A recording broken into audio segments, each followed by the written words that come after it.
इतिहास आपल्याला या ठिकाणी अवगत असणं आवश्यक आहे।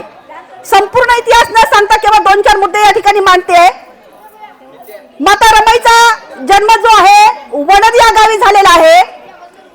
जन्म झाल्यानंतर माता रमाईचा जो काही बालपण गेलं ते बालपण जे आहे माता रमाईची आई लहानपणीच या ठिकाणी वारलेले आहेत।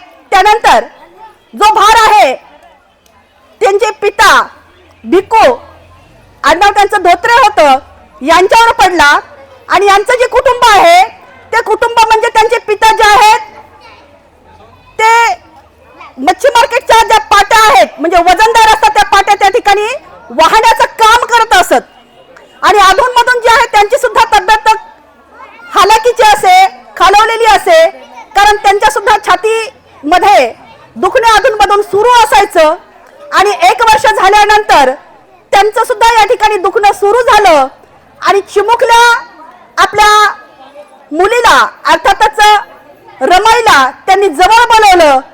जो छोटा भाऊ होता ज्याचं नाव शंकर आहे त्या शंकरला जवळ बोलवलं आणि दोघांच्याही डोक्यावरून त्यांनी हात फिरवला आणि म्हटलं की आता माझा सुद्धा या ठिकाणी जे दिवस जवळ आलेले आहेत आणि माता रमाईला म्हटले बेटा मी तुम्हाला माता म्हणजे आई आणि वडिलांचं दोघांचंही प्रेम दिलं आता मात्र मला सुद्धा माझी जाण्याची वेळ आलेली आहे आणि दोघांच्या डोक्यावरून हात फिरून त्या ठिकाणी भिक्खू धोत्रेंनी सुद्धा आपला जो श्वास आहे थांबवला।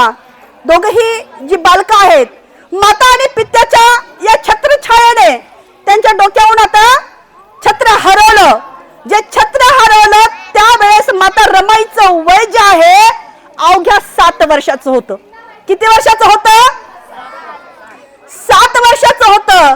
आता आईही नाही आणि पिताही नाही त्या 7 वर्षाच्या चिमुकल्या माता रमाईनं दुःखाचा डोंगर त्यांच्यावर कोसळला। वलणकर जे मामा आहेत आणि जे काका आहेत त्यांनी मुंबईला राहत होते त्या ठिकाणाहून ते आले आणि दोघांही भावंडांना या ठिकाणी ते मुंबईला घेऊन गेले।